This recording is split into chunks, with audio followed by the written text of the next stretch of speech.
from mouth to source. As a historically Anglican college, Renison has participated with other agents of colonization in perpetuating the harms which an imperial and racializing agenda has created in these lands. With a spirit of repentance and in commitment to justice for the First Nations people of this territory, we pledge ourselves to the work of education in the service of decolonization and justice making, and offer ourselves to the ongoing work of genuine and lasting relationship in the spirit of the Two-Row Wampum Treaty. Today is something of a red letter day for we at Renison. Not only do we welcome new friends and through an MOU signed earlier this afternoon, new partners from the Dev Sanskriti University, we also mark a Renison milestone in another way. Today, we will hear the inaugural lecture, which officially launches the work of Renison's new Center for Spirituality and Wisdom Practices.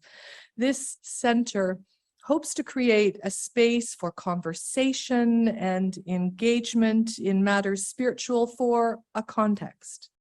Our context, the Western Canadian context, where traditional religious practice for many has become a non-viable mode of addressing questions of meaning, purpose, and healing.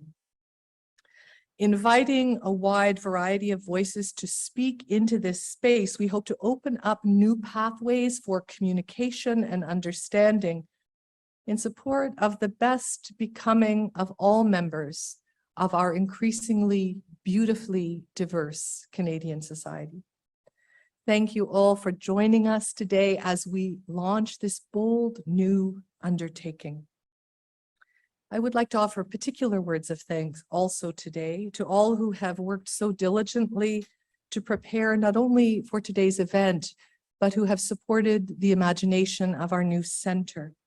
To members of our external relations team, Carrie, Nancy, and Court, or Greg and Alexis in IT, to Anna in the Center for Community and Professional Education, Lisa in the President's Office, Tim and his food service team, and Henry and his facilities team.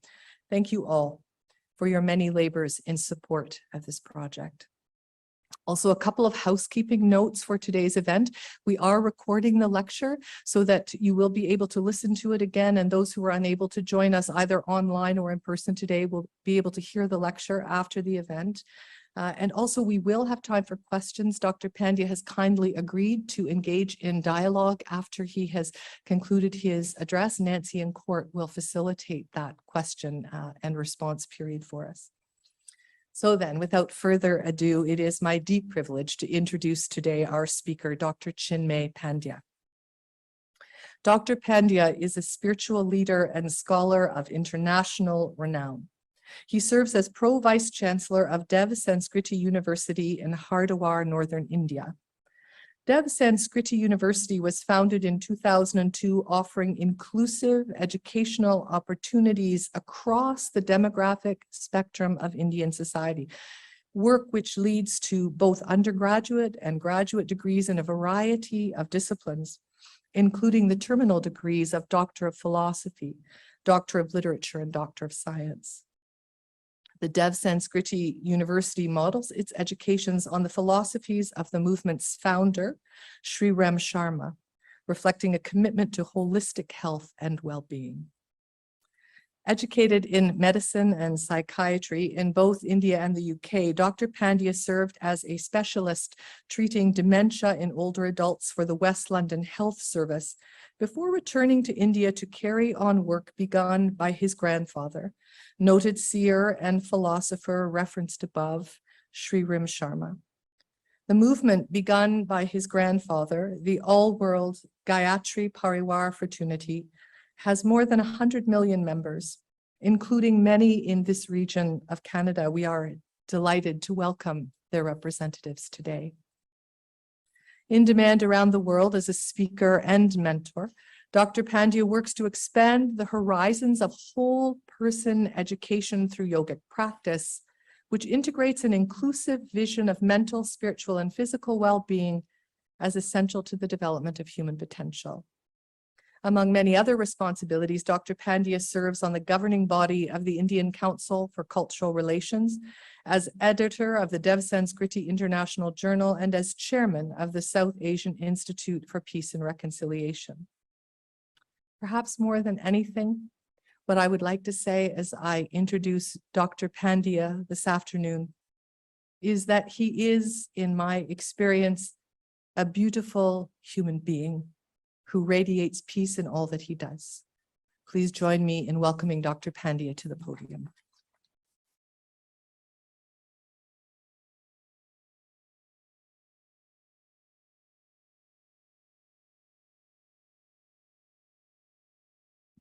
Thank you, Professor Fletcher. Good afternoon to everyone and my respectful pranams from India.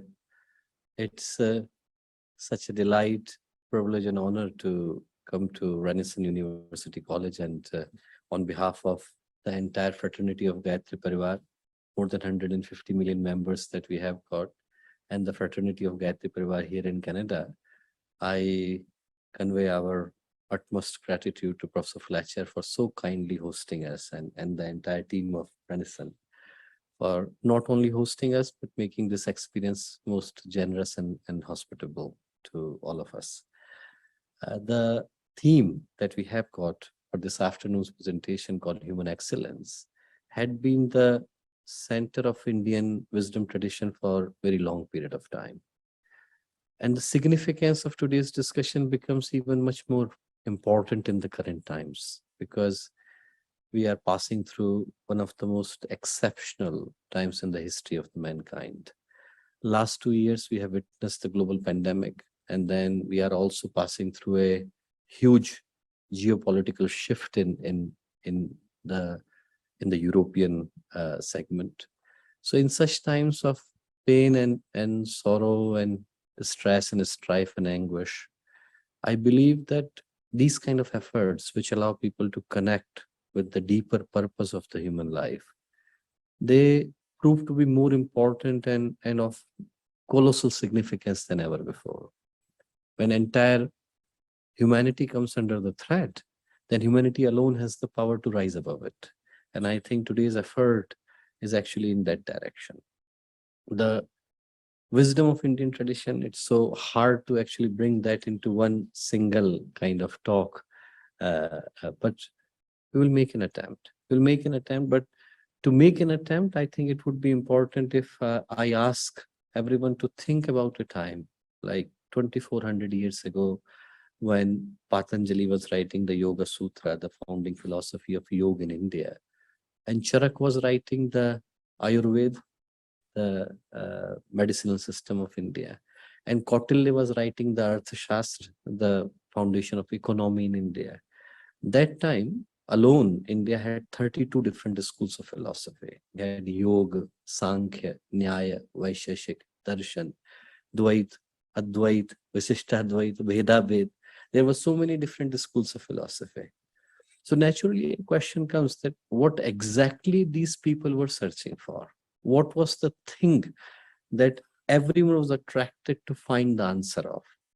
And I think if you go deeper into those scriptures, what you would find that almost every single school of philosophy that came from the Indian subcontinent at that period of time, they were looking for one answer, looking for the answer of the purpose of the human existence, whether it was yoga in the terms of samadhi, or Vedanta in terms of the moksha, liberation, eternal freedom, or any other branch that emerged from India. The question was the same and simple, that are we here by default, or is there a blessing behind it? Are we here because a chemical reaction has taken place that made us to be here, or there is a reason for our existence to be here? There comes a very beautiful story, which is the story I really enjoy in the Upanishads, which are the founding scriptures of India, and the story of a young boy called Shvetaketu. And Shvetaketu, he topped one of the universities of India called Takshashila, established 4,000 years ago.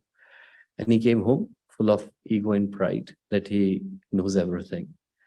And then his guru, his master, realized that he has developed ahankar, ego. So he asked him, he said that now when you think that you know everything, have you seen God?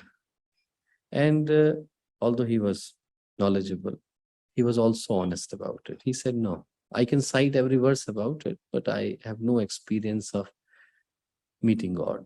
He said, do you want to see him? Do you want to meet him? He said, yes. So his guru got a glass of water and some sugar cubes, and he mixed them inside the water. He said, where is the sugar now? And Shvetketu said, you mixed in front of me.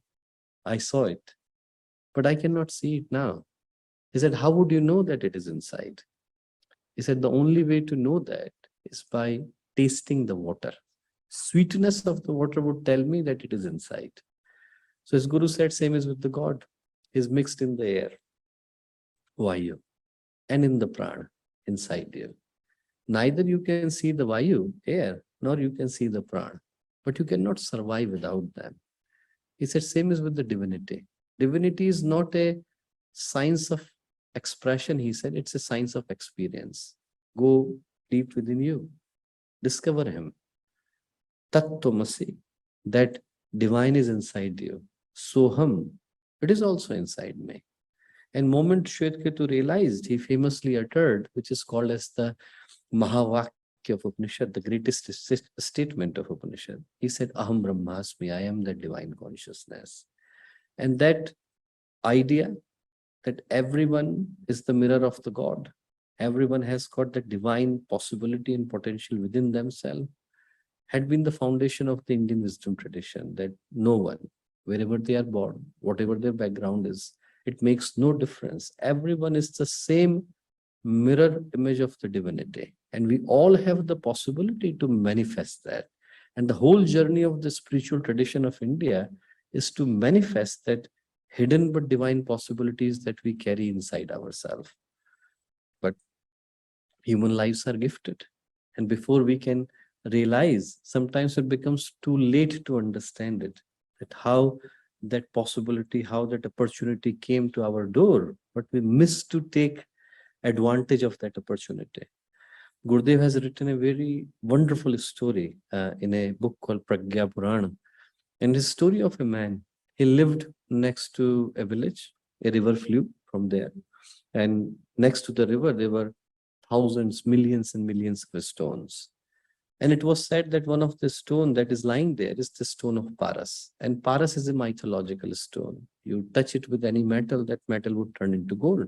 So he wanted to have it. He said, I should have that stone. But how would you have? They all look the same. So he made a habit. He made a routine that, every morning I will walk with iron powder in my left hand, pick up the stone, touch it here. This turns into gold, fine. If not, then I will throw the stone back into the water, so I won't have to pick up the same stone again and again. One day was gone, a week was gone.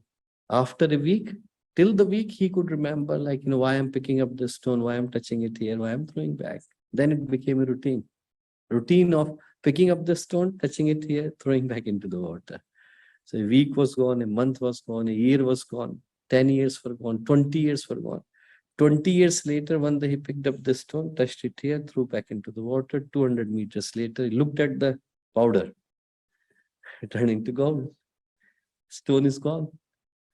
Same is with the human life.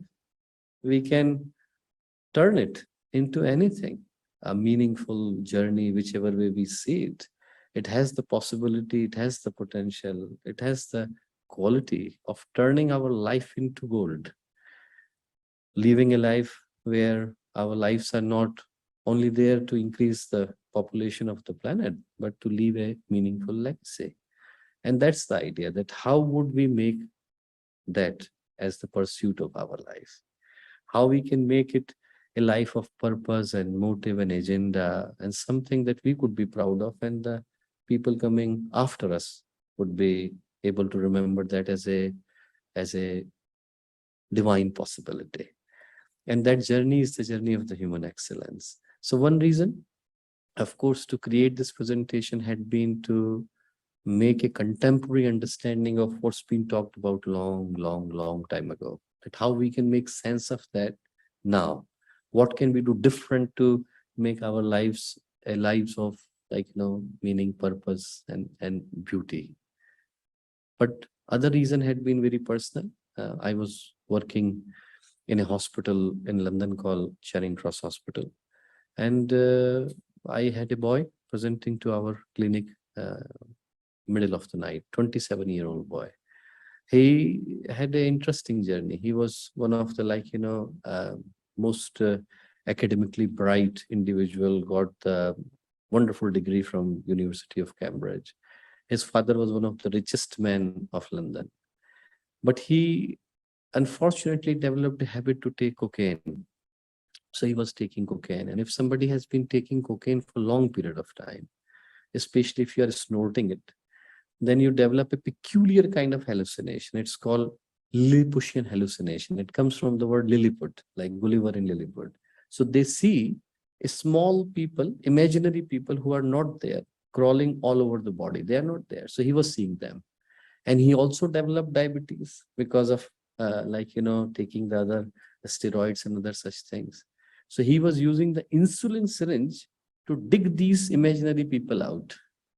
So you could, like the night he came to see us, practically you could see the bones in the body, dreadful condition. It took like 3 months to make this kid healthy and better. But these 3 months, they were the most awful months. He was fighting all the time, angry all the time, aggressive, violent all the time. So one day we were having conversation and I said, why are you so angry all the time? And he said, I'm not angry with you guys. I'm angry with my father. So I said, why is that? He said, imagine a normal person, a normal person is looking for something in their life. They are looking for the next podium. We go for education because we can get decent occupation, and then occupation, relationship, settling for family, and other such thing. He said, I was like 18 years old when I got the Ferraris in gift and then choppers in gift. And so no place to go up, but to go down, because could not prove his own identity. He started to take the cocaine. So I said, listen, your father may not be responsible for it, because it was not his intention to destroy your life. He did whatever he thought was the best thing to do for you. But even if you think that your father is responsible for it, the question you should ask that whose life it is. Are you going to live your life blaming your father for it? Are you going to take the accountability for it? That's it. And we did not see him again. And a couple of years later, he wrote a card from South Africa. He said that night we had the conversation and it was really touching my heart. And I went to a world tour and went to many places. And he went to a place in India that professor would recognize. It's called Bastar. It's the remotest part of India. And there he went, and it's a mostly tribal area. And when he went there, he saw a farmer, and this farmer had hardly anything to feed himself, had 4 children, but they were so happy together. They were enjoying their meal together. They even invited him to join him for the dinner. So he asked his interpreter to ask him, he said, ask him that how come he's so happy, he's got nothing. And farmer replied that, who told him I have got nothing? He said, tell him I have got family. And this boy wrote to me, he said, moment I heard that, I took the next flight back to England. He said, I went and I hugged my father, and we both cried non-stop for 4 hours. He said, first time I realized that life is not supposed to be pain, but a reason for celebration. I was carrying it like a burden. And he said, we were living in the same house, under the same roof, but like strangers. Now I could discover that there is a reason to find the happiness. And then he asked a question. He said, how could we make life a source of happiness? We make life a source of happiness if we have got a purpose. If there is purpose, if there is a reason to live, every second becomes an act of celebration. Without it, we're carrying it like a burden with no real sense and purpose, where we are going, where we are heading, and for what. So this brief presentation is meant with that purpose. What was talked about a long time ago, how we can make sense of that in the concurrent setting. So this presentation would go through three small kind of stages. One is to understand the human life from the eyes of the people who lived their life with a meaning and purpose. That what did they say about the human life? And second is that on that parameter, on that benchmark, what kind of life we are living. And if we are not living, and when I say we means humanity, altogether mankind. And if we are not doing something right, then what do we need to do different to make it meaningful?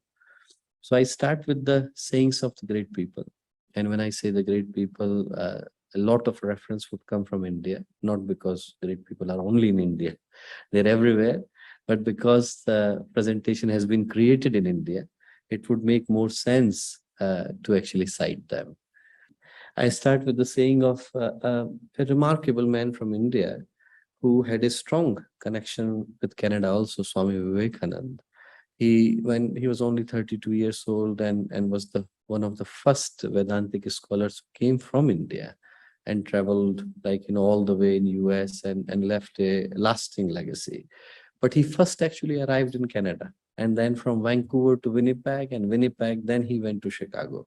So the first actually approach of Vivekananda to the Northern America was through Canada. And he said many great things and influenced the entire, the genre of that time. But one of the things that he said in the Chennai address was so remarkable. He said, all the power in the universe is already ours. Ours means human being. It is we who have put our hands before our eyes and cry that it is dark. The possibility is there. That kind of opportunity is there. But if we miss it, we cannot blame somebody else for it. If we draw the curtain, switch off the lights, close all the doors here, it becomes dark, and then complain that there is no sunlight. And it's not the fault of the sun. He is there. It's just we are not looking at that direction.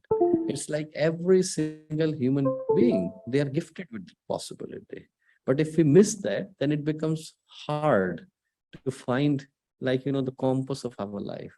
The person in India who wrote one of the most famous Sanskrit textbook, his name was Varadaraj. And Varada means in Sanskrit would means great, but also means ox.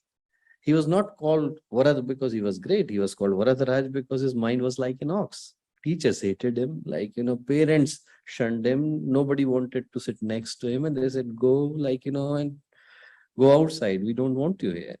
And he was so feeling guilty about himself. One day he left the house and he went to a place where he saw an ant trying to lift a piece of sugar.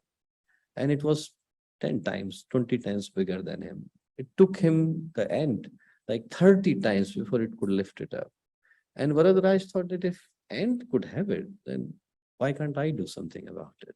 He returned back, started to study, and became one of the most famous scholars of India. If you are doing your master's in Sanskrit, then that cannot be completed without reading the compendium of the Varadaraj. So Varadaraj became Varadaraj because of that smaller incident. Everyone has the possibility. Abraham Lincoln, failed 13 times, and then 15 times he became one of the most famous presidents of US. It's just that everyone passes through these challenging and tough times, but we always have the possibility to change the steer our driving seat to the direction where we would like to take it. That's the beauty of the human life, that we have got the possibility in the most darker times of our life to take it to the right direction. And that had been one of the center call of the Indian wisdom tradition, that human beings have got the capability and possibility more than anyone else to do anything that they would wish to do. One of the famous authors of Japan who got the Nobel Prize in 2010, he got the Nobel Prize of Literature and because of this 5-line poem, which I really like. He said that every morning I look at the trees and I see that birds are sitting there. While they can go anywhere, they are still sitting on the same branches. Then I look at myself. We can do whatever we would wish to do, but somehow our routines, they start to control ourselves, and we keep repeating ourselves in the same manner every day, every night. It becomes a habit before we realize. There is a very beautiful story written in Vedanta. It's a story of a lioness, and this lioness was pregnant. She was about to hunt. A hunter came and shot the lioness, so she died. But before dying, she gave birth to a lion cub. And this lion cub had no, parents, was without anyone to look after. So he was wandering. There was a herd of deers who, out of compassion, started to look after the lion cub. This lion cub forgot that he was a lion. He started to believe that he's a deer. One day, a big lion came and roared. All the deers started to run. This lion also started to run. So big lion thought that deers are running, that's fine. Why the hell this lion is running? So he said, where are you going? He said, no, leave me alone. I'm a deer. He said, no, you are not a deer. You are a lion. He said, no, I'm a deer. So he took him to the water. He said, look, is there a difference between you and me? And moment he looked and realized that he and the gentleman next to him are the same. His roar came back. He became lion. For a lion to remember that he's a lion, you need another lion. For us to remember that we are divine beings, we need divine beings.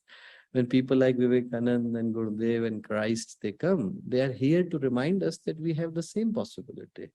We have the same possibility where we can live our life with a divine purpose, agenda, and motive. And this is the beauty of the human life. Beauty of the human life is that it has got range of possibility. It has the possibility where the worst of the mankind can come through it. People with very primal passions, very animalistic desires, you can see them coming from the human beings. And you also see the people who have got such a beautiful, divine presence with them, that you meet them and you feel that you have been next to the God. It's just like, that kind of spectrum is with the human life, where we have got people ranging from very, very shallow pursuits of life to something where they have even forgotten about themselves. Their life has become for the entire humanity and community. And that kind of possibility lies with us. There is a interesting story of a saint in India who was dying, and disciples asked him, they said that, do you want to give a message to us? He said, yeah. He said, I will tell you the summary of my life. They said, yes. He said, there are 2 dogs living inside me. Everyone thought what he's talking about. He said, there are 2 dogs living inside me. One is asking for peace and harmony, and another is looking for struggle and chaos. They both are fighting. He said, that dog wins to whom you feed. We want the harmony, we want the compassion, we want the humanity in our life, we will find it. We don't want it, we will find it. It's just like, the possibility lies with the human beings, that whichever direction we would like to take, we can take it. And that's why life to us is a journey from B to the D. B is birth, D is death. Both are not in our hands. What is left in the middle is in our hands. C are the choices. We always have the choice to make the right decision in our life. We always have this possibility, no matter how difficult and dark times we have got, we can always make the right decision. There comes this very interesting story of a saint trying to help a drowning scorpion. So people were passing by, and every time he was trying to save the scorpion was biting him. So one person looked at it and he said, why you are even trying? It's his nature to bite. And saint said that it may be his nature to bite, but it's my nature to save. We always have this choice of doing the right thing to the people. If we can do the right thing to everyone, then world would be a very different place. If everyone works along the principles of humanity, trying to help and save other mankind, what other heaven we have to look for? It's right here. People, if they have a concept of humanity connecting them, if they have got a concept of living for the right reasons and right beliefs, then world becomes different. And normally, people think that only privileged individuals can think like that. But Aurobindo said, no, everyone. Everyone has got this possibility in them where, like, if it is given the right direction, it has been given a chance to, perfect itself, then everyone can find this excellence within themselves. The most famous epic of India, equivalent to Homer and like Homer's Euclid, is called Mahabharat. Mahabharat is the story of like 7,000 years of India. It has got so many volumes that if you place all of them, then from where I am standing to the door, everything would be with Mahabharat. So like in Mahabharat, there is a battle, and battle is between two sets of brothers. One are called Kauravas, another are called Pandavas. They were both brothers. They went to the same school, were taught by the same teacher. But one was doing everything right and another was doing everything wrong. So one of the uncle had a question. He said, I am confused. He asked to the, the bad one, Duryodhan. He said, how come your brother is doing everything right and you are doing everything wrong? How come he's always following the path of dharma and you are always following the path of adharma? And Duryodhan said, Jana pi dharmam nachame pravritte. I know what is dharma, I know what is right. I won't do it. Jana pi adharmam nachame nivritte. I know what is wrong. I won't leave it. Kenopi deven hriday sthitena yatha niyuktosmi tatha karmi. It's like somebody is sitting inside me, and wherever it appoints me, I feel obliged to do it. So people know what is right and wrong. It's just people take the wrong path because it's easier one to take. People don't need too much of information. They need the determination. If the determination is there to walk on the right path, then like Gurudev said, there would be rise of divinity in each single human being and descent of heaven on earth. Like, if everyone would live their life with the right principles, 4 principles he talked about. He said solidarity, humanity, equality, and compassion. If these 4 things are there, then there is no other heaven we have to look for. It's right here. When people can connect with themselves like the same family member, then that kind of divinity that is there in each and every individual can be manifested. So from the eyes of great people, from any religion and from any background, one common message that we see is that human life has been bestowed upon with this kind of possibility, where if taken the right path, then we can leave a legacy which is so divine, full of sacred values, with brightest direction possible, where we are remembered for the legacy that we create. And that kind of possibility is there in each and every individual, each and every soul. But when we look around, then we find many problems, and I'm not going to talk about all the problems, but some of them.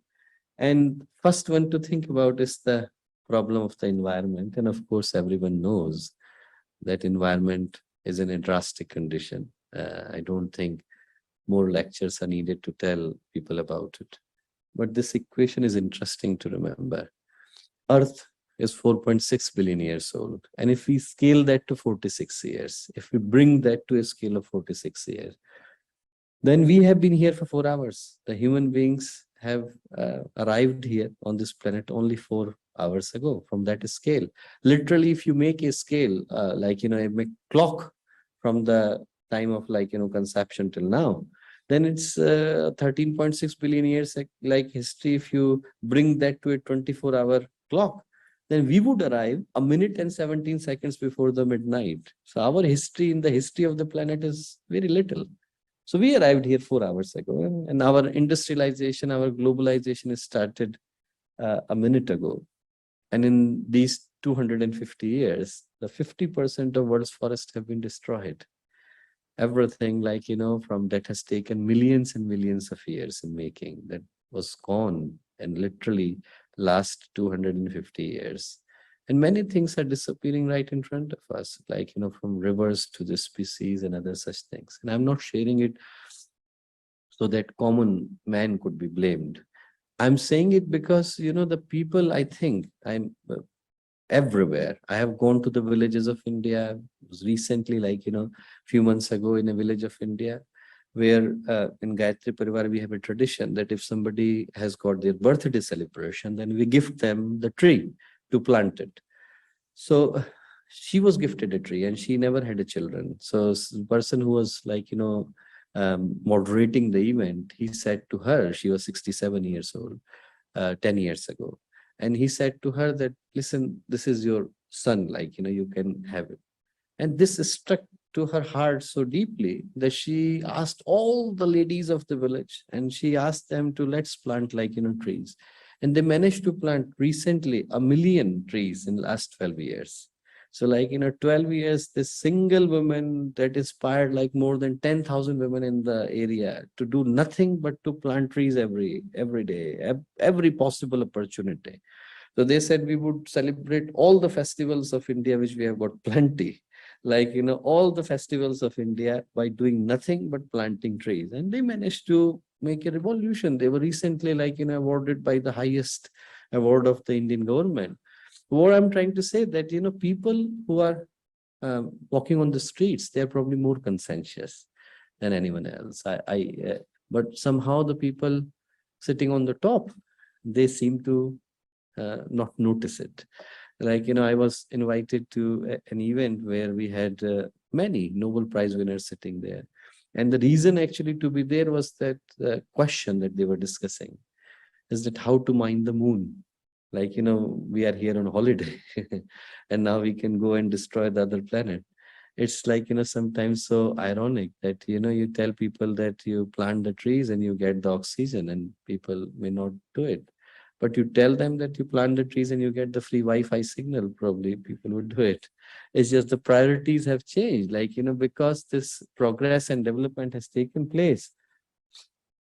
And this whole, like, the debacle that we have got of environment, it has taken place because of the reason we wanted to have progress, and we are not anti to progress. I think that's very important. Without progress and development, I won't be here. I won't be talking to you, and all the people who are listening through this Zoom talk, they won't be able to listen to it. So I think that is very much needed. I'm not anti to it. What I'm saying is that how we are handling the technology is the question. Question is not that whether technology is needed or not needed. That is very much needed. What is important to, like, question is that how we are handling the technology.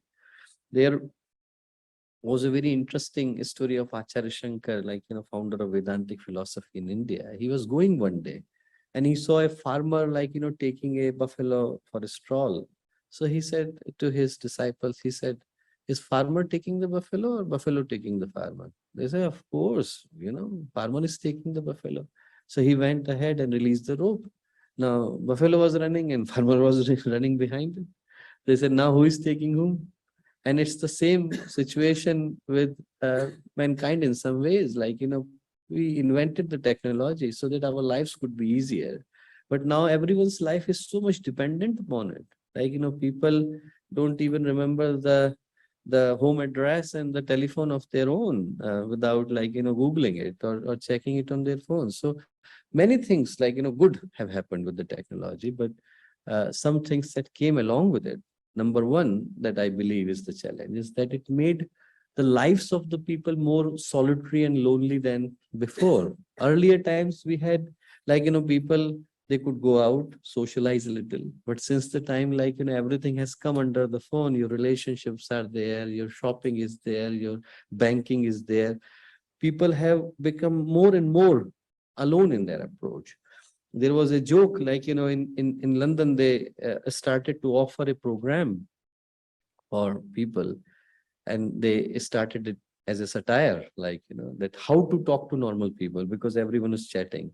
So they said how to talk to normal people, and 40 people applied for it. So, like, the thing is that we are making, like, people's lives so alone in some ways, that slowly the life has become so much engaged into the artificial and like, pseudo world, that the real connections are disappearing. People go to the restaurants together, but everyone's phone is out. Like, it's the issue is that how we can connect from human to human. It's slowly disappearing, if not gone. Second thing is that, it's making the lives of the people more impatient. Remember the days like, when you would write a letter and it would reach and people would patiently wait for an answer to arrive. Now it's gone. And it has reached to the other person's phone and you can see the two ticks and they suddenly turn into blue and then why is not answering? Like, people's level of patience, why we see the road rage, why we see the other things happening is because with the fast pace of information, people also demand the answers like, of the life's issues very fast. And they may not be provided that fast. So I think one of the issues is that as fast as the technology is advancing, life takes its own like, path. It takes time to solve the issues. And we may laugh about it, but real things are actually happening around us. In Florida, I read 6 or 7 years ago, one lady, she killed her boyfriend because he was 2 minutes late liking her picture on the Facebook. So like, it's the people's level of patience. They are slowly going. And third thing that is happening is that attention level is going. Because we are bombarded with the information, mind does not have enough time to process it.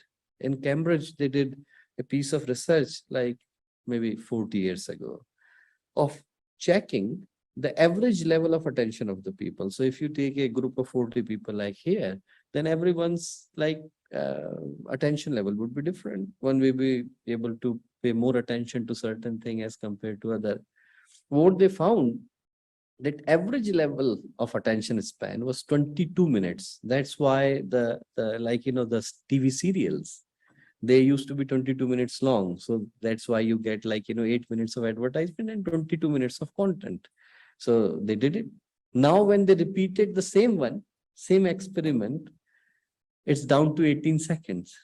So within 18 seconds, people's attention span start to dither. Like, they go to listen to an opera, the phones are out. You can barely pay an attention to it.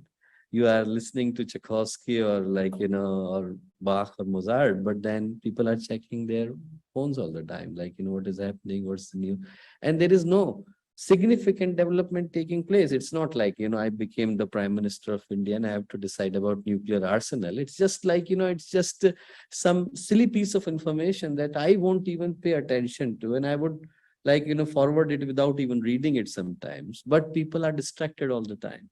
So one thing that is happening is that it's making people more impatient. It's decreasing the attention span of the people. It's making people much more living in the artificial world. Like, when Armstrong went to the moon, Apollo 11, they got only 6 photographs. Now people are going to the toilet and taking like 200 photographs. It's just the people's like, priorities have changed. And this, I really like that people were created to be loved. We had relationships so that we can love each other. We can share. The strength of the humanity is in the humanity itself. I alone cannot fight with an elephant, but when 100 people are there, it gives us the strength to fight with every possible threat that comes to the humanity. That's the strength of humanity. So people were there so that we can love each other. Things were there so that we can use them. And the reason it started to go haywire is because people are loving the things and manipulating the relationships. It's just like, it went in the wrong direction. And then we are ironically living in a world where deleting history has become more important than creating it. And this is the reality of the world. We have got bigger houses than before, but somehow families are gone. And we have got more education than before, but common sense is going. And we have got better medicine, better hospitals, better surgeries, but endurance and health is gone. We have reached to the moon on one hand, but people struggle to know their neighbors. And then we have more income, more money, but peace of mind is gone. There comes a story of a king in India who wanted to conquer the entire world. He conquered the half of it.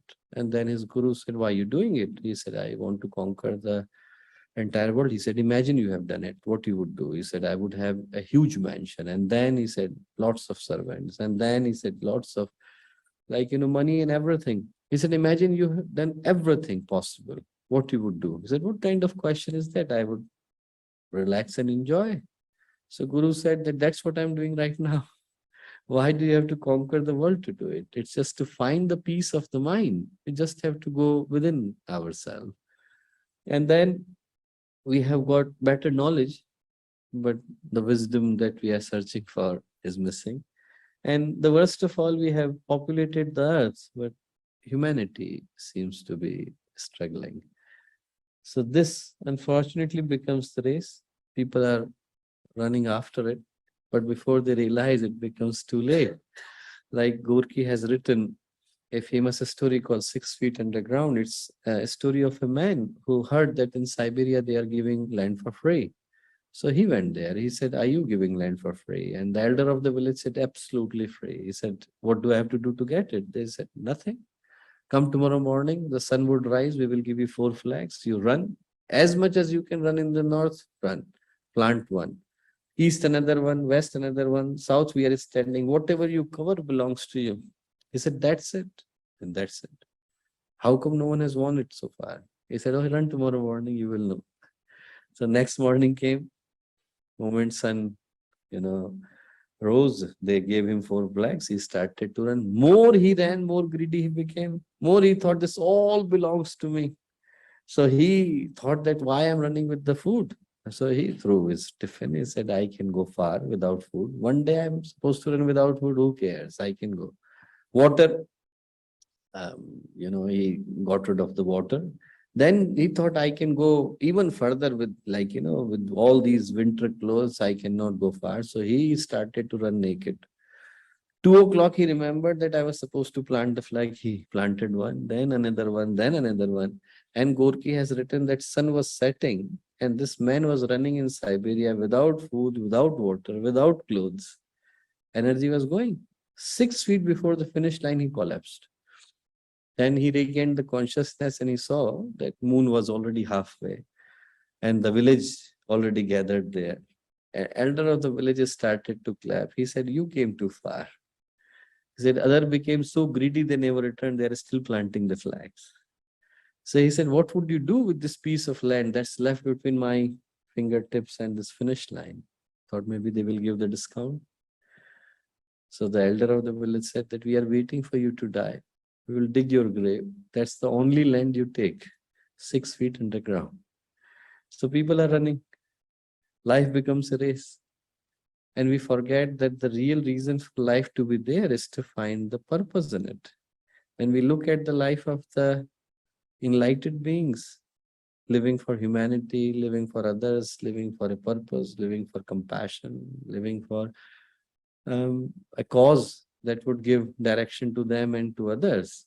And when we see the life around us, they are two different things. Our inner aspirations and the societal expectations, they do not seem to align well with each other, because the ideas of perfection that society is presenting to the community, from physical beauty standards to psychological satisfaction to social success, they give nothing but more disillusionment to the people. People would be doomed to live with the dissatisfaction and as and oblivious to what they already have. So it's the idea of the excellence that Gurudev said comes from 4 things. He said first thing is to find the purpose in the life.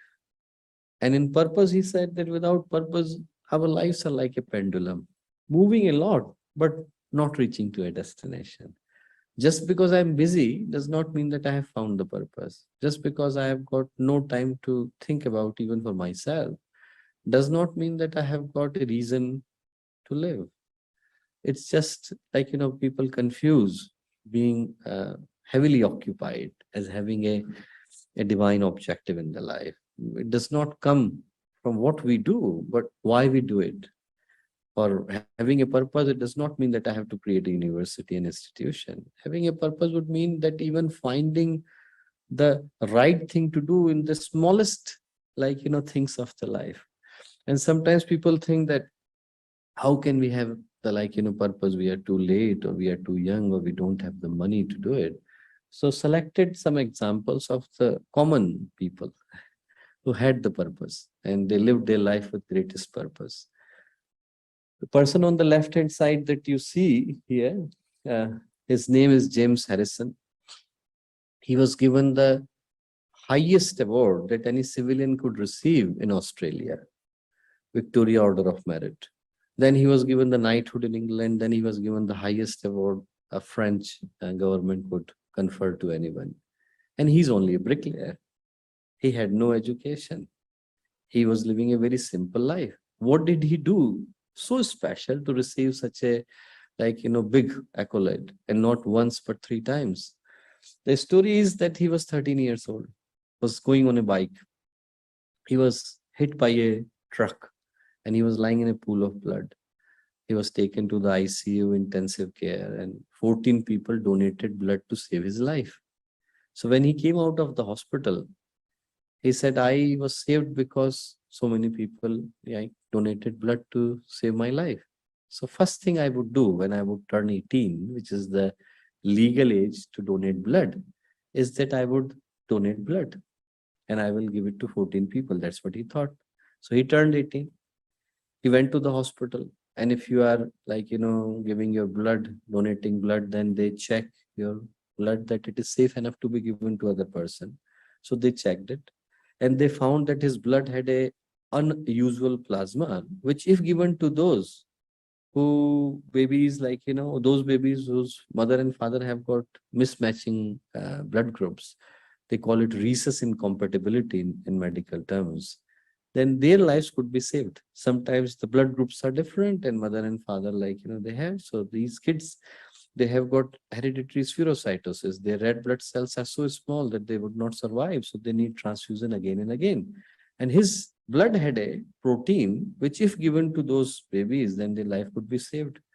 So from the age of 18 to 71, when this photograph was taken, this one single man, he donated 1,000 liters of blood plasma, saving lives of 2 million babies. His blood was sent to 34 different countries. He was stopped only at the age of 81, which is the last age where one could donate blood. And by that time, he had already given 1,271 units of blood plasma. So our purpose does not have to be big. It has to be the right one. If we have the right purpose, if we have the genuinely good purpose to help other person, we can leave an impact. This boy next to him, his name is Card, must be above 20 now. And the story is from 2008. He got $1,000 in this scavenger hunt. Mother said, what do you want? Like pair of Jordans, you want to go to Disneyland? I said, no, the girl living next door, Carla, she has got leukemia.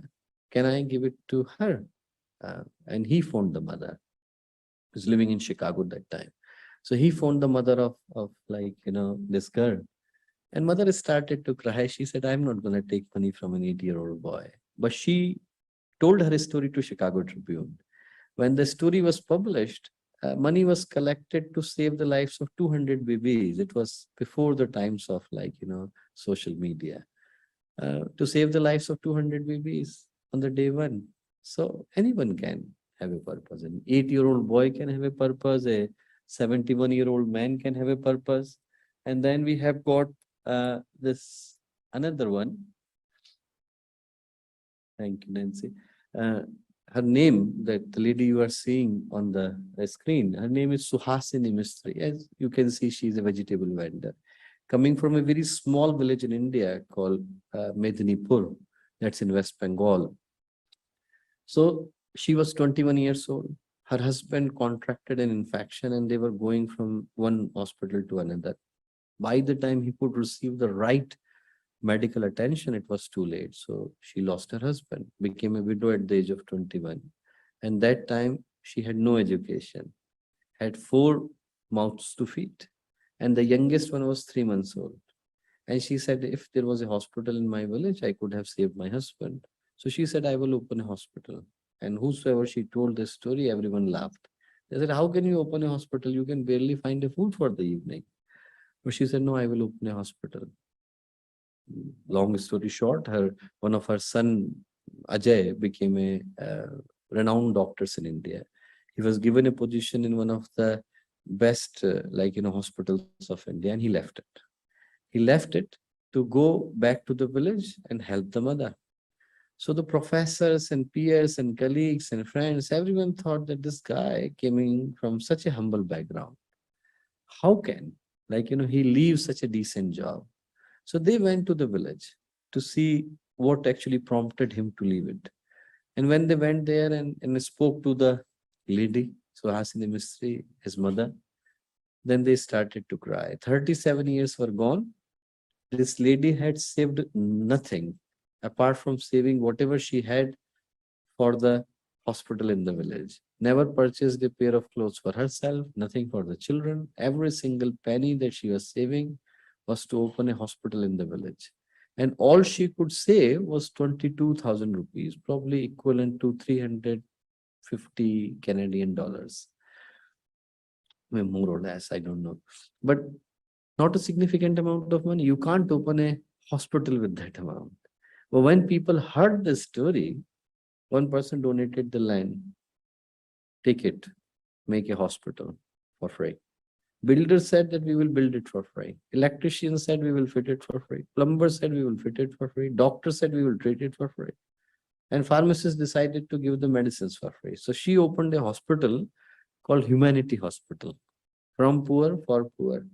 10 years ago, she was given the highest civilian award that any Indian could receive 3 years ago. So anyone can have a purpose. From James Harrison to Suhasini Mistry, these are the stories of the people who found the purpose of their life. And after having the purpose, second thing that we need, unfortunately we can't read, it says in Hindi as the Utsarga. Utsarga means compassion. And there is a very beautiful aphorism written by Gurudev. And he said that as human beings, if we have no other purpose, then we should select the humanity. That is our purpose. If we live only for ourselves, then we are wasting the opportunity. He said, the life is there so that we can leave a legacy for other people. The example that you see is of a famous king in India called Rantidev. There was a drought in the kingdom. So people said that if you do a fast of 48 days without food and water, there would be rain. So he did it for 48 days. And legend is that after, it started to rain, he sat with 4 chapatis, roti, and with the water to eat. One person came and he said, I haven't had food for a long period of time. So king decided to give the first bread to him. Another person came, head of the cemetery. He said, I haven't eaten for a long period of time. Give to him second bread. He said, I have got 4 dogs. They also haven't eaten. So he gave the remaining 2 breads, 4 pieces, 1 to each. He said, I will drink the water. He could have easily said no. After 48 days, he was eating. But he said, no, if I can help others, I should. So he was about to drink the water. One person came. He said, can I have the water? He said, yeah, take it. That person appeared as the head of the heaven. And he said that you have done so many good deeds that now you can be taken straight like this to the heaven. So Rantidev famously asked, he said, what do I get in heaven? They said, there are so many good things. He listed it. List goes for 1.5 pages. And Rantidev said that, is there a possibility to help those who are suffering? They said, no. Once your deeds are over, you will come back. So he said, Nattoham kame rajyam na bhogyam na punarbhavam. Kamaye dukh taptanam praninam arthanashanam. Neither I want a seat in heaven, nor I want another life. I also don't want to be the king. The only thing that I want, if you want to give me something, leave me here. Until the last man who is suffering, I would like to stay so that I can give him the happiness. That's the heaven for me. So I think the story is, or the meaning is, that if we can do something for those who are suffering, then our purpose becomes much more meaningful. These are the examples. This boy on the left-hand side, born in Malaysia. Both of he was born blind, congenital cataract he had, and both of his parents were only 21 years old. They each decided to give him 1 live eye. They said, whatever we wanted to see, we have seen.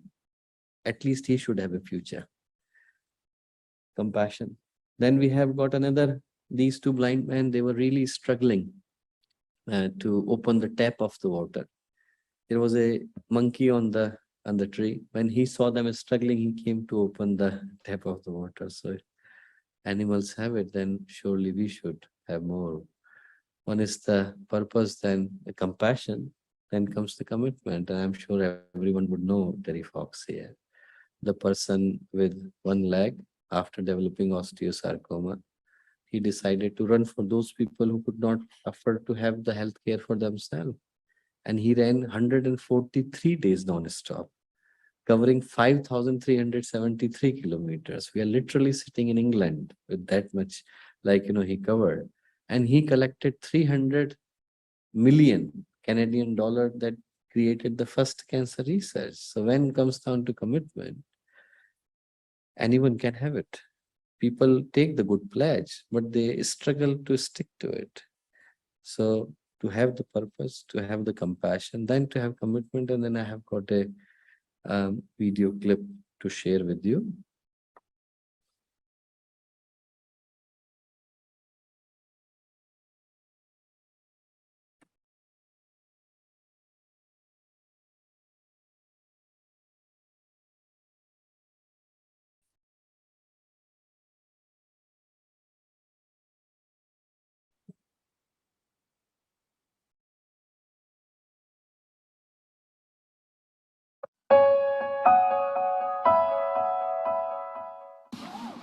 My name is Jessica Cox, and I live in Tucson, Arizona. I'm a motivational speaker. I've traveled to 17 different countries.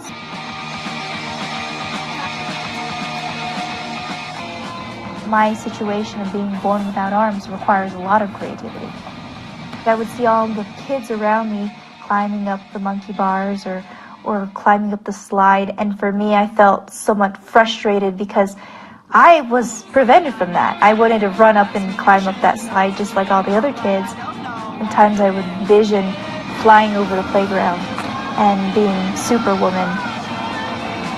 I realized that I needed to adapt to the way everyone else did things, and it wasn't about catering to my needs or my special situation, but it was more about me adapting and being creative and coming up with ways of using my feet or using other methods to become independent. Put my pants onto the hook, then I just step into the pants like this, and I wiggle my way into my pants.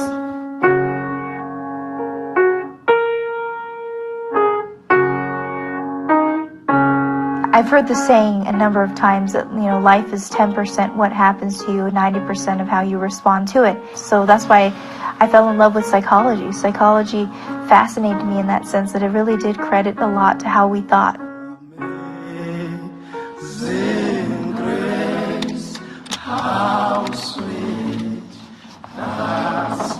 It was a 3-year process to become a pilot. I had to find a specific airplane, and it has 2 less controls than most standard airplanes. And so therefore I can actually keep my right foot on the yoke, my left foot on the throttle.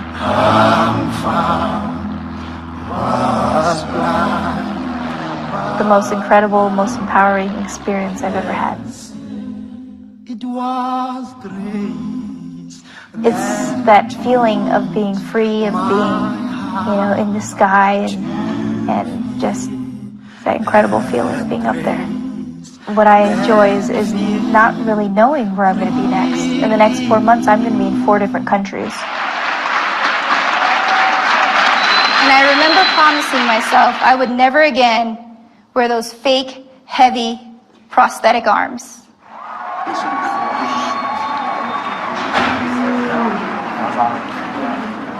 Here's our flight. We will go out to the different areas of Ethiopia, visit with the families of children with disabilities, and help them overcome their own difference as well, and bring that confidence that I had to develop over the years and help share that with them.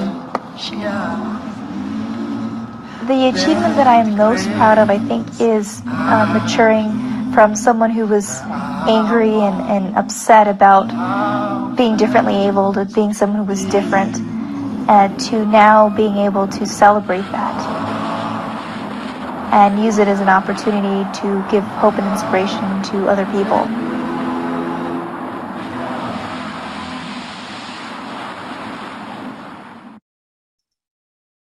I think the reason behind sharing that clip is very obvious, is that, like Gurdev said, he wrote a wonderful book called Nobody Can Change the Circumstances, but We Can Change the Mindset. It's like, possible for people to change the way they look at the situation. And whenever people have the purpose and they have got the commitment and determination, they usually struggle to see that how much they are capable of.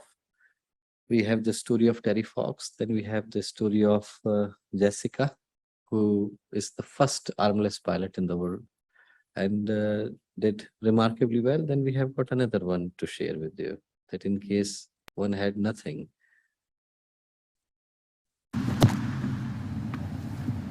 I wasn't ready.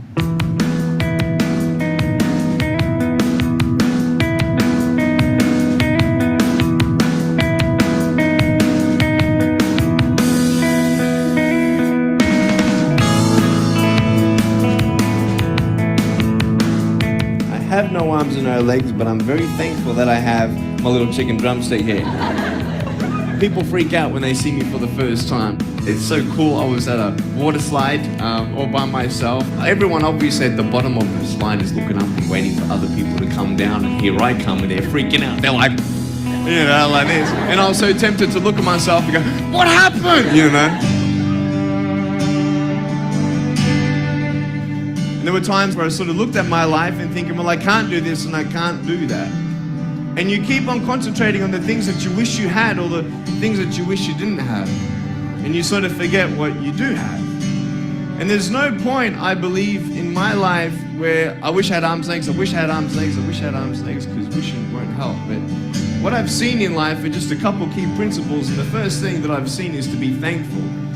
It's hard to be thankful, man. I tell you, when I was 8 years old, I sort of summed up my life and thought, I'm never going to get married. I'm not going to have a job. I'm not going to have a life of purpose. What kind of a husband am I going to be if I can't even hold my wife's hand? It's a lie to think that you're not good enough. It's a lie to think that you're not worth anything.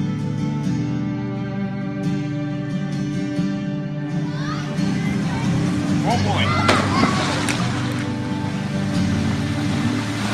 Woo! It's freezing, I can't feel my hands. I love life. So many people come and say, how come you smile so much? And I'm like, well, it's a long story. But it's very simple at the same time. You see, it's very hard to smile sometimes in life. There are things that happen that you don't know and you don't understand, and you don't know if you're going to get through it. You go through your storms in life and you don't know how long this storm's going to be. And today I want to share with you some principles that I've learned in my life that you can use in yours.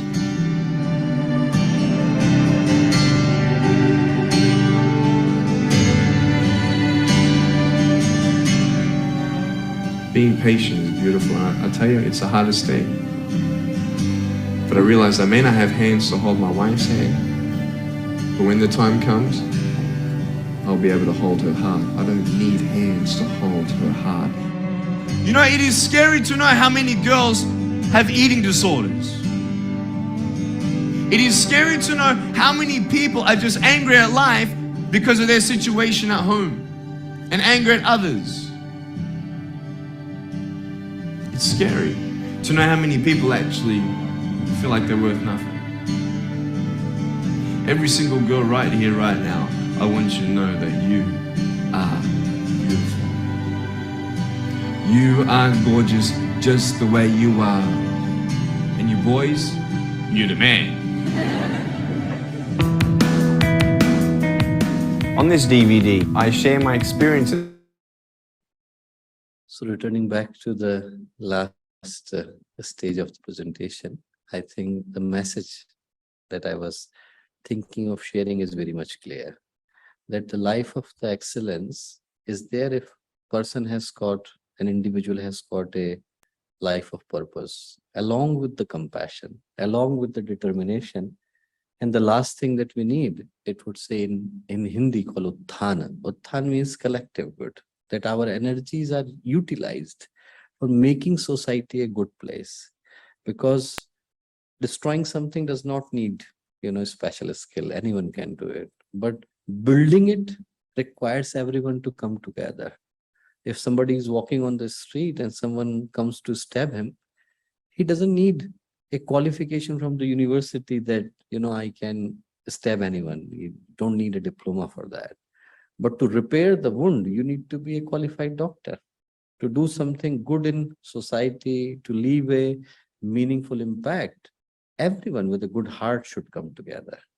The reason to share the presentation is everyone has got goodness in them. And if everyone with a genuinely good and sacred intention can come together, the world would be a very different place. Then we have a life of excellence, whether we see in the life of Gurudev to anyone else. And it's mainly because they lived their life with purpose, to commitment, to dedication to humanity.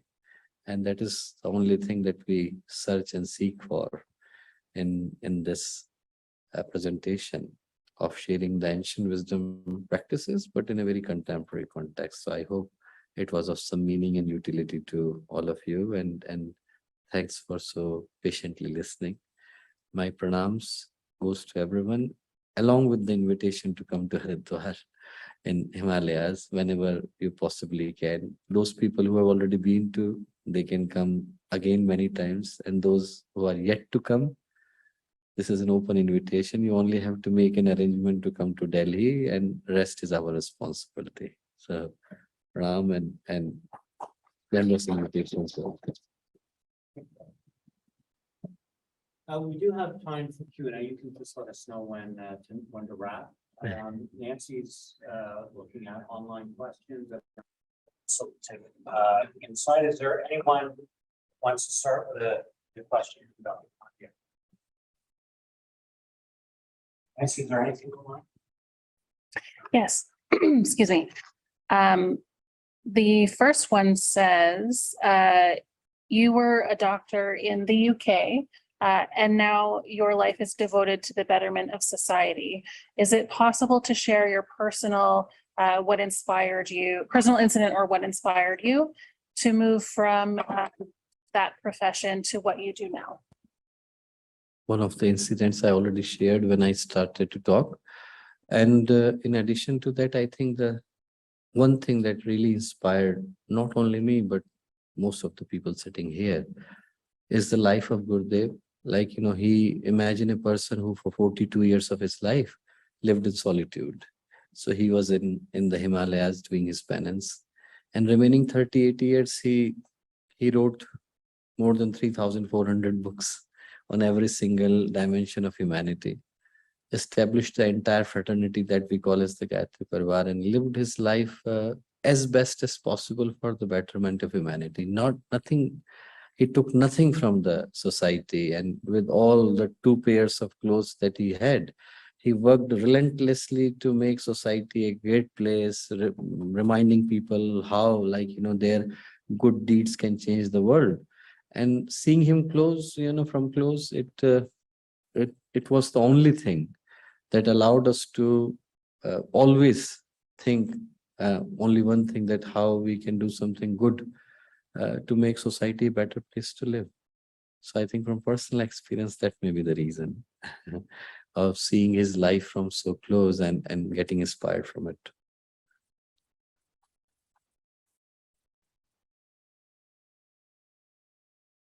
Anyone else have a question? Okay. I do have another one. So then this next question, currently most of the younger generation is spending time on technology, specifically in North America and specifically gaming. And most gaming is related to uses of weapons and like guns. And due to this, youth don't have compassion. How do we overcome this type of addiction? What type of program could we add to schooling and also with industries as well as parents? I partly disagree because I think the most of the people that I have met, most of the youth that I have met, I found them they've got the greatest.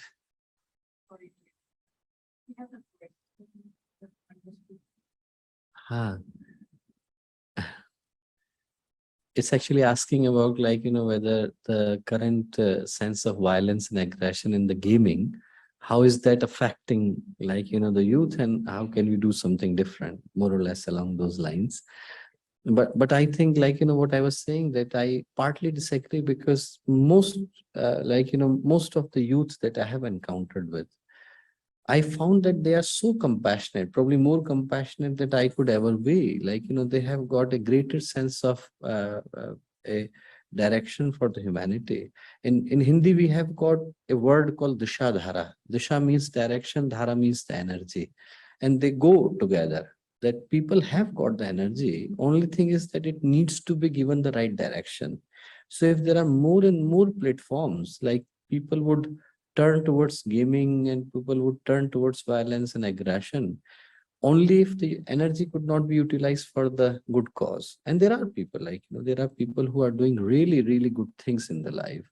But as the human tendency is that we are more focused towards what is happening negative. There are so many good things happening also. There are people who are living their lives for a good purpose. And if they could be given much more importance, then it becomes different. Second thing is that I think the people who are making those games, they should take the accountability for it. How people are hungry, but if you are unable to feed them the nutritious and the right food, then they would have no choice than actually going towards the wrong direction and eating something unhealthy. So it's the idea is that if people could be given with the same gaming a better direction, and with the same technology a better place to direct their energy, then it would be a different thing altogether. Like we have an animation and visual effect department in our university, and they have created 30 games for the younger kids.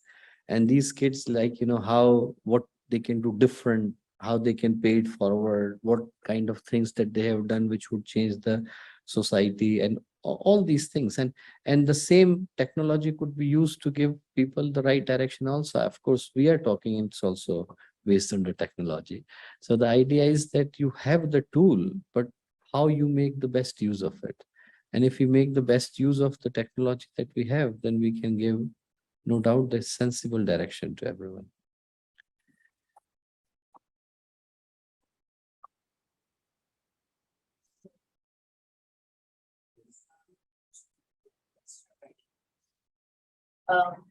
My mom has joined Gayatri Parivar 32 years ago, so have I, and have taught my son as well. I have taught him to do Gayatri Mala 1 every single day. The question he always asks, or maybe has, is this effective? Should we do this once, multiple times, 3 times a day? What is the importance of Gayatri Mantra, Gayatri Mala? I think it may or may not come in the remit of today's presentation, but I will still try to answer.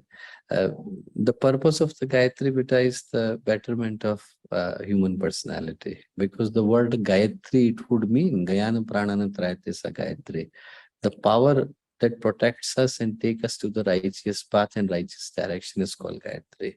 So the mantra is designed and destined for that purpose. It is asking for 3 things: purification, illumination, and embellishment. Take me to the right path. The path that, not the one that I desire, but the path that is right for me. So I may be asking for something. That is not the path. The path of the Gayatri is the path that it would allow me to take the right path in the life. To be a good human being and to do something good for humanity is the only message that Gayatri Mantra offers. And if you keep doing it regularly with the same idea that lies underneath it, then it would help you to find the path that is right for you. So that's it.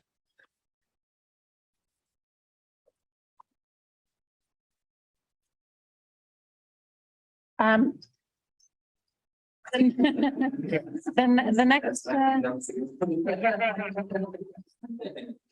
the next question is, you mentioned that humans need goals. How can we continue to focus on the correct goals while we are surrounded by negativity? That in the fourth slide already, that there is a choice that each of us can make in their life. Just repeat the question. Please. Do you want to repeat it, Nancy? As you mentioned before, humans need goals. How can we continue to focus on the correct goals while surrounded by negativity? I think we always have been surrounded by the negativity. There has never been a time when negativity was not around us. But among those darker times also came the people who could give the right direction to the humanity. So that kind of choice is always lying with us. Like I said it already in the third or fourth slide, that sharing the story of the scorpion, that saint said that he may have a nature to bite, but I have a nature to save. So we always have the nature to do right thing for humanity. We all should have that choice in our hand. We should not focus upon what is negative there. We should focus upon what is positive there. There are so many things that are positive happening in the world. And if we continue to talk only about the things that are dark and negative and pessimistic, there could never be a positive outcome to it. Among all the darkness, sun is also shining. And I think we should focus upon the sun that is shining rather than the shadow that is coming because of it.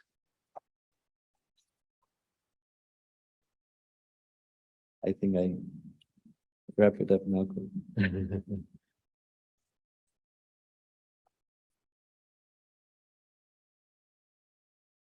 I would like to introduce Dr. Dale Bryant to offer a word of thanks on our behalf. Dr. Bryant is Professor Emeritus of Religion and Culture here at Renison University College and the University of Waterloo. His intellectual interests, which have led to wide publishing, have ranged over many areas, including historical theology, Anglican studies, interreligious spirituality. He is also the founding director of the Center for Interreligious Spirituality and Dialogue, which over many decades has brought together scholars from a variety of religious tradition for symposia and publication, which have lent itself toward greater understanding between our diverse religious groups within Canada and beyond. I should note he also has a long-standing interest and work in religions on the continent of India, the subcontinent of India. So please join me in welcoming Dr. Bryant to offer thanks.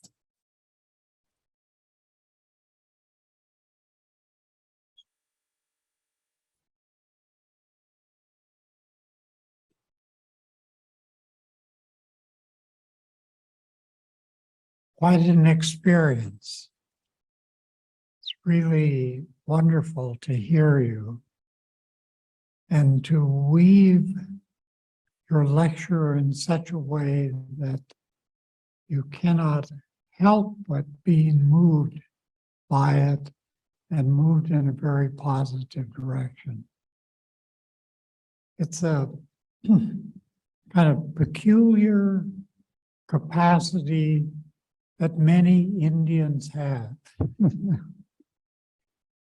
You think we're going to move at this level of spirituality or philosophy when you introduce the names of Vivekananda, but then you pull out a common sense kind of response.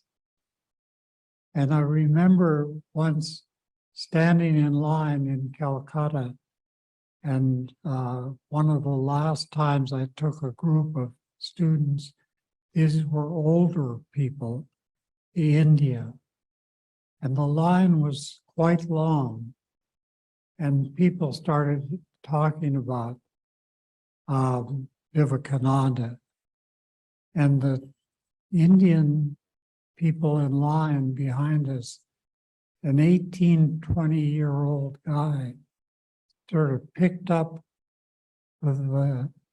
his talk at the World Parliament of Religions as if it was his friend who knew this and was able to relate the sort of story of Vivekananda and what he taught. And then I had those kinds of experiences a lot within India, that there's a level of cultural self-awareness that permeates that society and amazes the visitor who wonders how in the world, in the midst of this great land, but poor land, can you generate this kind of wisdom? And you've done it. You've done it. And so on behalf of the group, I just want to thank you for this very, very moving lecture. I don't even think I should call it a lecture. This sort of revealing sort of the possibilities of humanity. Thank you very, very much. It gives me great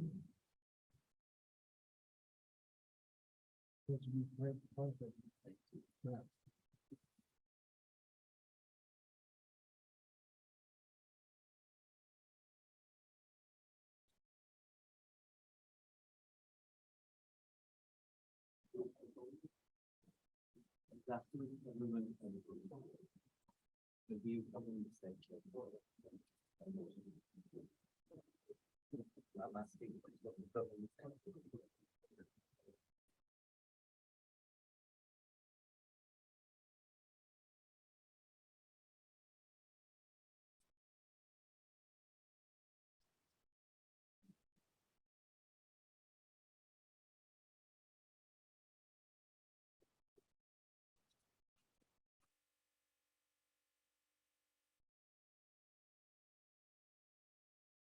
Thank you so much, Daryl and Chinmay, for gracing us with your words and your presence this afternoon.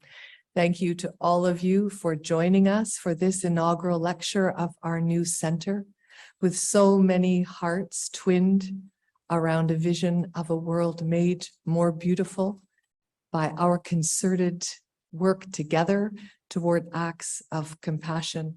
Surely, surely, the new day we can imagine will be made real among us. Thank you all, and safe, healthy travels back to your homes tonight.